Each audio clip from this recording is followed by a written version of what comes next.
तो आज के सेशन में हम ग्रामर के एक ऐसे कॉन्सेप्ट के बारे में पढ़ने वाले हैं जिसका यूज हमेशा डू एज डायरेक्ट के रूप में ग्रामर में होता है। यह नाइदर नॉर की एक प्रैक्टिस एक्सरसाइज है जिसके बारे में हम इसमें पढ़ेंगे। इसमें बहुत सारे ऐसे सेंटेंसेस देखेंगे जिनमें नाइदर नॉर का प्रयोग होता है। नाइदर नॉर का प्रयोग हम सेंटेंसेस में कैसे करेंगे इसके बारे में भी हम जानेंगे। प्रत्येक कॉन्सेप्ट को डिटेल से पढ़ेंगे। तो चलिए स्टार्ट करते हैं आज के इस सेशन को। सबसे पहले हमें समझना पड़ेगा कि नाइदर और नॉर का प्रयोग कहाँ पर होता है। तो नाइदर और नॉर ये नेगेटिव सेंटेंस में यूज किए जाने वाले वर्ड हैं। सेंटेंस में नेगेटिव पॉइंट को डिफाइन करने के लिए हम नाइदर नॉर का यूज करते हैं। जैसे हमारे पास एक सेंटेंस यहाँ दिया हुआ है, Sita does not sing, she does not dance. तो यहाँ आप यदि देखेंगे तो दो सेंटेंसेस हैं हमारे पास। जैसे यहाँ पर दिया हुआ सीता डज नॉट सिंग, यानी कि सीता गीत नहीं गाती है। इसी प्रकार से दूसरा सेंटेंस है हमारे पास, शी डज नॉट डांस, वह नहीं नाचती है। तो आप देख सकते हैं ये दोनों ही सेंटेंस एकदम सामान्य रूप से दिए गए हैं और इस पर सब्जेक्ट भी हमारा एक ही है, सीता। यानी कि हम अगर बोलें कि सीता गीत नहीं गाती है और सीता को दोबारा हम बोलें कि वह नहीं नाचती है, अगर दोनों सेंटेंस को जोड़ करके एक सेंटेंस बनाना चाहें तो हम यहाँ पर बोल सकते हैं कि सीता ना ही गीत गाती है और ना ही नाचती है। तो इसीलिए इसका प्रयोग किया जाता है ना तो और ना ही के रूप में। ना तो ना ही, ना तो यह काम करती है ना ही वह काम करती है, इस तरह से, या फिर ना तो यह काम करता है या फिर ना ही वह काम करता है, उसी को हम नाइदर नॉर बोलते हैं। चलिए तो सेंटेंस में इसका यूज कैसे किया जाएगा इसको समझते हैं। यहाँ आप देख सकते हैं Sita does not sing, she does not dance. तो यहाँ आप देख सकते हैं कि सीता डज नॉट तक ये पूरा सेंटेंस सेम सेंटेंस है, इसको दोबारा रिपीट करने की आवश्यकता नहीं है। और यहाँ पर सिंग और डांस ये एकदम अलग है, यानी कि यहाँ पर ही कंपैरिजन है। तो इसे हम सबसे पहले लिखेंगे सीता। जहाँ पर नेगेटिव वर्ड है तो यहाँ डज नॉट का मतलब नहीं होता है, तो हमें यहाँ पर नाइदर का यूज करें। तो नाइदर का मतलब भी ना तो होता है, तो यहाँ पर करेंगे हम नाइदर सिंग। और दूसरे सेंटेंस को लिखने की आवश्यकता नहीं है, ये पॉइंट लिखने की आवश्यकता नहीं है, यहाँ पर हम नॉर का यूज करेंगे डांस। अब इसका मतलब हो गया सीता नाइदर सिंग नॉर डांस। सीता ना तो गाती है और ना ही नाचती है। हमारे पास दूसरा एक सेंटेंस दिया हुआ है, his friend was not allowed to see him, his brother was not allowed to see him. आप यहाँ देख सकते हैं कि हिज फ्रेंड और हिज ब्रदर, यहाँ पर सब्जेक्ट दोनों अलग है। हिज फ्रेंड यानी कि उसका दोस्त और हिज ब्रदर मीन्स होता है उसका भाई। तो इसका मतलब है कि उसके भाई को अलाउड नहीं किया गया था उसे देखने के लिए, और यहाँ पर उसके फ्रेंड को अलाउड नहीं किया गया तो उसको देखने के लिए। पर दोनों सेंटेंस को अगर जोड़ेंगे तो यहाँ आप देख सकते हैं कि यहाँ पर ये हमारे पास ये वाला पोर्शन एकदम सेम है। प्रेडिकेट वाला पोर्शन हमारे पास सेम है, जबकि सब्जेक्ट यहाँ पर अलग अलग है। तो इस सेंटेंस को बनाने के लिए जब भी सब्जेक्ट का कंपैरिजन हो तो वहाँ पर नाइदर नॉर का प्रयोग सेंटेंस के सबसे आगे होता है। तो हिज फ्रेंड से पहले हमने बोला नाइदर, हिज फ्रेंड, और फिर दिया है हिज ब्रदर, तो नॉर लगाएंगे और बोलेंगे नॉर हिज ब्रदर। ये सेंटेंस यहाँ तक फिक्स है। और इसके बाद यहाँ से was not allowed to see him. यहाँ पर एक मिस्टेक है, यहाँ पर नॉट का यूज नहीं होगा क्योंकि नेगेटिव यहाँ पर यूज हो चुका है। तो यहाँ देख सकते हैं neither his friend nor his brother was allowed to see him. इसका मतलब ये हो गया ना तो उसके दोस्त को और ना ही उसके भाई को अलाउ किया गया है उसे देखने के लिए। नेक्स्ट सेंटेंस है हमारे पास, he can't drive a car, he can't ride a motorcycle. यहाँ पर हमारे पास अब सब्जेक्ट सेम है, हमारे पास सब्जेक्ट सेम है बट प्रेडिकेट अलग अलग है। He can't drive a car, वह कार नहीं चला सकता, और he can't ride a motorcycle, वह मोटरसाइकिल नहीं चला सकता। तो इसे अगर हम जोड़ें, दोनों सेंटेंस को अगर जोड़ें तो यहाँ पर आप देख सकते हैं कि यहाँ पर हम बोलेंगे ही कैन तक बोला, कांट मीन्स कैन नॉट होता है, not means negative, not means नहीं, तो नॉट के स्थान पर नाइदर का यूज होने वाला है। तो हमने बोला he can neither drive a car, पहला प्रेडिकेट हमने पूरा यूज कर दिया, तो he can neither drive a car, और दूसरे को कंपेयर करके बोला गया है ना ही के लिए, तो nor ride a motor cycle. He can neither drive a car nor ride a motorcycle. इसका मतलब ये हो गया कि वह ना तो कार चला सकता है और ना ही मोटरसाइकिल चला सकता है। नेक्स्ट सेंटेंस है हमारे पास ही कांट रीड इंग्लिश और ही कांट स्पीक इंग्लिश। ये भी सेम सेंटेंस है। यहाँ पर हमारे पास सब्जेक्ट सेम है, एक ही सब्जेक्ट है, कॉमन सब्जेक्ट है, जबकि रीड इंग्लिश और स्पीक इंग्लिश ये हमारे यहाँ पर प्रेडिकेट एकदम डिफरेंट है। तो हमने इसको सेम रखा, हमने बोला ही कैन, और नॉट की जगह आएगा कांट यानी कैन नॉट, तो नॉट की जगह हो जाएगा neither, he can neither read English nor speak English. तो इसका मतलब ये हो गया, अगर दो बार हमने बोला है कि वह इंग्लिश नहीं पढ़ सकता, वह इंग्लिश नहीं बोल सकता, दो सेंटेंस हमने अलग किए थे, दोनों को मिलाकर के एक साथ बोलें तो he can neither read English nor speak English, वह ना तो इंग्लिश पढ़ सकता है और ना ही इंग्लिश बोल सकता है। हमारे पास नेक्स्ट सेंटेंस है ही इज नॉट सेन और he is not brilliant. Sen means होता है समझदार या मानसिक समझदार हम बोलें, जबकि ब्रिलियंट मीन्स होता है होशियार। ही इज नॉट सेन, वह समझदार नहीं है, ही इज नॉट ब्रिलियंट, वह होशियार नहीं है। दो सेंटेंस से अलग अलग, इन दोनों को कंबाइन करके नाइदर नॉर के साथ बनाना है। तो हम इसमें ही इज नॉट, ये पोर्शन हमारा कॉमन पोर्शन है, एक ही व्यक्ति के बारे में बात किया गया, और ये दोनों डिफरेंट है। तो हम यहाँ पर लिखेंगे he is neither sane nor brilliant.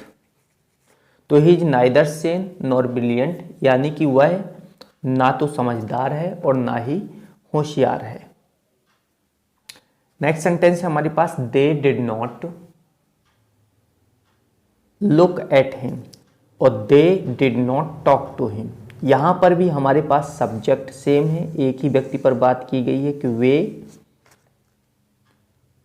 उसे देख नहीं पाए और उससे बात नहीं कर पाए। तो अगर इस तरह से इन सेंटेंस को कंबाइन करें तो दे को हमने यहाँ पर फिक्स कर दिया, और याद रखना है जहाँ पर डू टच डिड नॉट लगा हो, इन सेंटेंस के ऐसे सेंटेंस जहाँ पर do not, does not, did not लगा हो, तो वहाँ पर इसको हम रिमूव करके ओनली नाइदर का यूज करते हैं, क्योंकि ये जो डू, डज और डिड हेल्पिंग वर्ब है, यदि नेगेटिव सेंटेंस पर आएंगी तो नॉट के साथ जरूर आएंगी। अगर नॉट नहीं होगा तो यह नेगेटिव सेंटेंस बनेगा ही नहीं और सेंटेंस का सेंस भी चेंज हो जाएगा। तो यहाँ पर हम तीनों को रिमूव कर देते हैं। बाकी इसके अलावा जहाँ कहीं भी हमने can, am, is, are, has, have ऐसी हेल्पिंग वर्ब्स का यूज किया है तो वहाँ पर हमने इनको रिमूव नहीं किया है, वहाँ पर केवल नॉट को रिमूव किया गया है। तो इसे हम करेंगे दे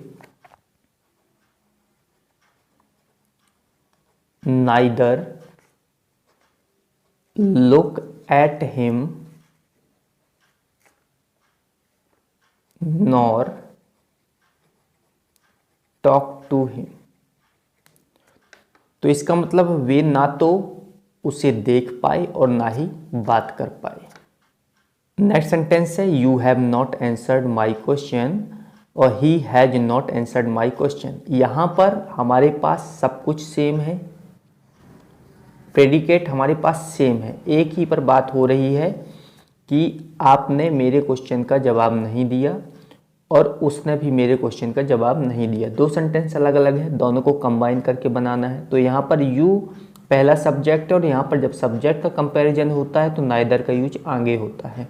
तो हम बोलेंगे यहाँ पर नाइदर यू नॉर ही, और जैसे ही लगाया तो ही के साथ हैज का यूज होता है, तो हैज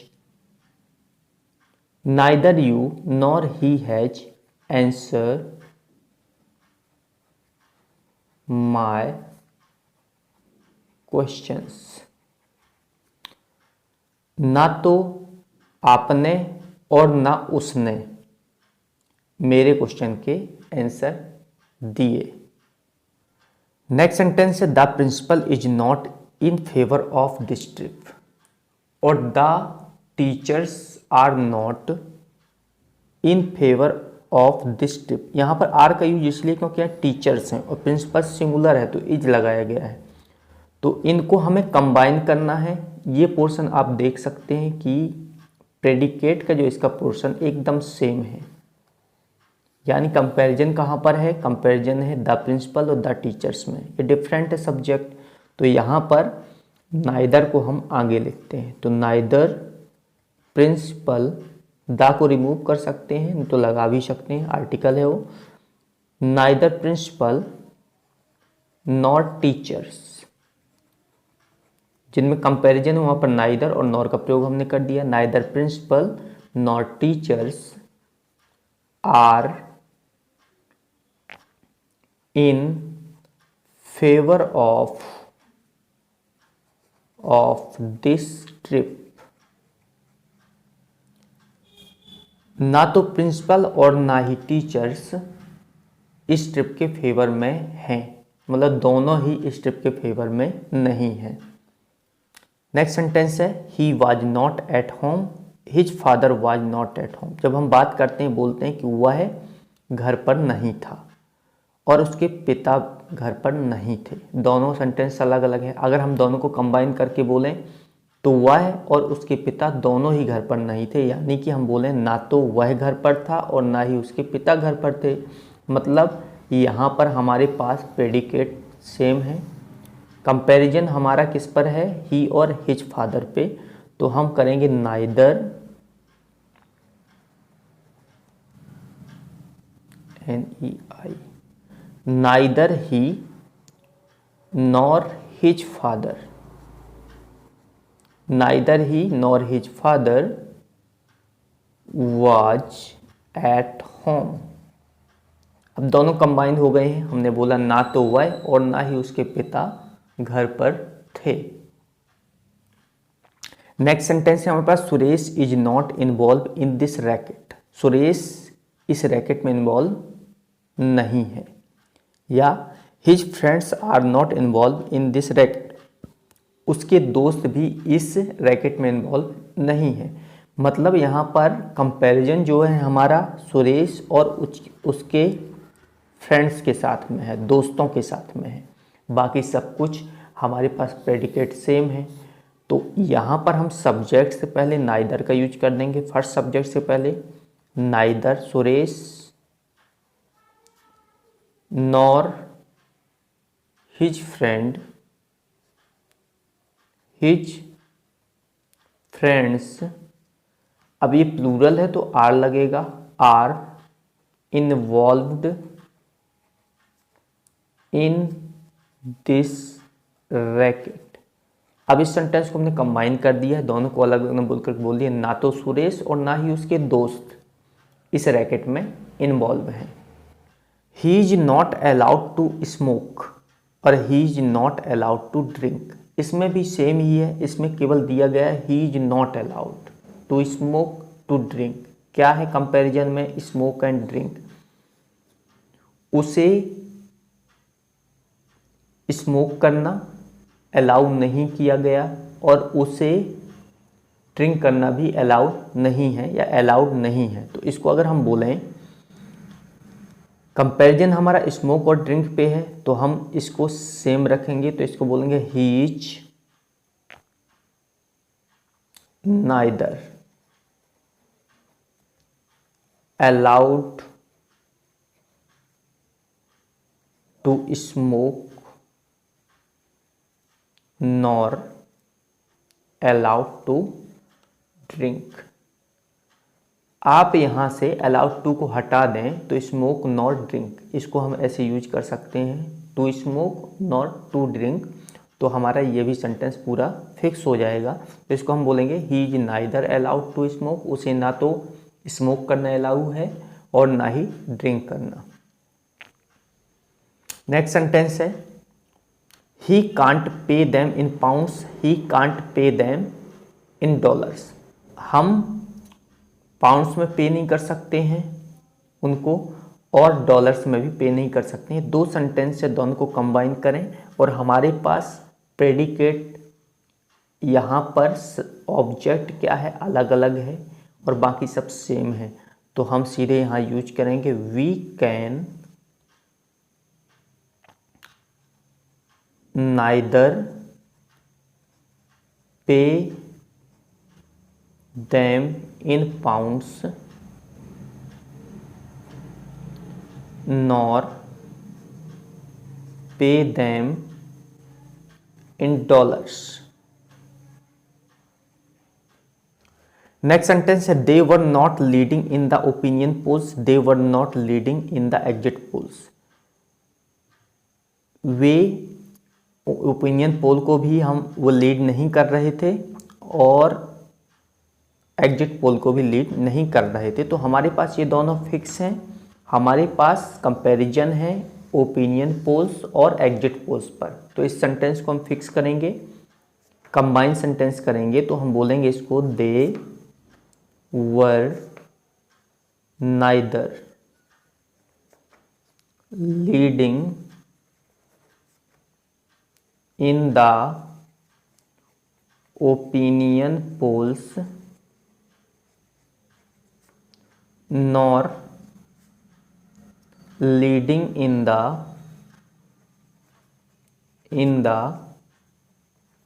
exit polls। तो ये कंबाइन हो गया कि वे ना तो ओपिनियन पोल्स को लीड कर रहे थे और ना ही एग्जिट पोल को लीड कर रहे थे। नेक्स्ट सेंटेंस है these foreigners can't speak Hindi और दे कांट स्पीक इंग्लिश। अब इस सेंटेंस एकदम डिफरेंट सेंटेंस है, तो इसको ध्यान रखना है कि दीज फॉरेनर्स, इसमें बोला जा रहा है कि ये जो फॉरेनर्स हैं कांट स्पीक हिंदी, हिंदी नहीं बोल सकते, और दे कांट स्पीक इंग्लिश, और जो सामने जो खड़ा हुआ है थर्ड पर्सन है, तो वे क्या नहीं कर सकते, वे इंग्लिश नहीं बोल सकते। तो ये हिंदी नहीं बोल सकते, इंग्लिश नहीं, यानी कि कंपैरिजन हमारा किस पर हो गया, सब्जेक्ट पर, और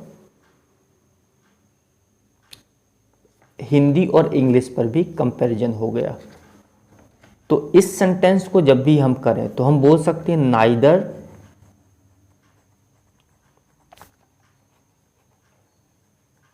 these foreigners can speak Hindi, और दूसरा सेंटेंस नॉर लगाना है,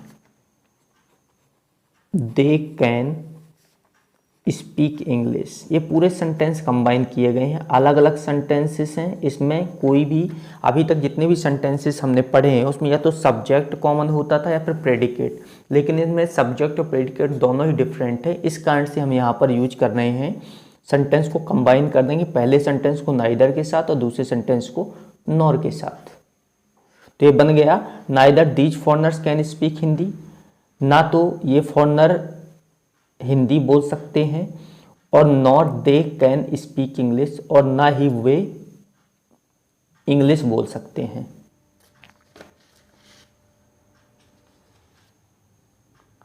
नेक्स्ट सेंटेंस है they did not visit the marble rocks और they did not go to the Chachai falls. यहाँ पर दे डिड नॉट विजिट और दे डिड नॉट गो, मतलब हमारे पास सब्जेक्ट फिक्स है और बाकी प्रेडिकेट डिफरेंट है, तो हम इसे कंबाइन करेंगे। यहाँ पर हो जाएगा दे, और जब डिड लगता है तो हम वो डिड नॉट में से हम रिमूव कर देते पूरे। They neither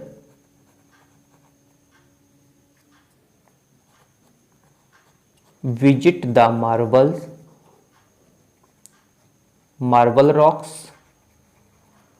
nor go to the Chachai falls. वे ना तो मार्बल रॉक्स विजिट करने गए और ना ही चचाई फॉल्स गए। तो आई होप आज के सेशन में आपको नाइदर नॉर का यूज समझ में आया होगा।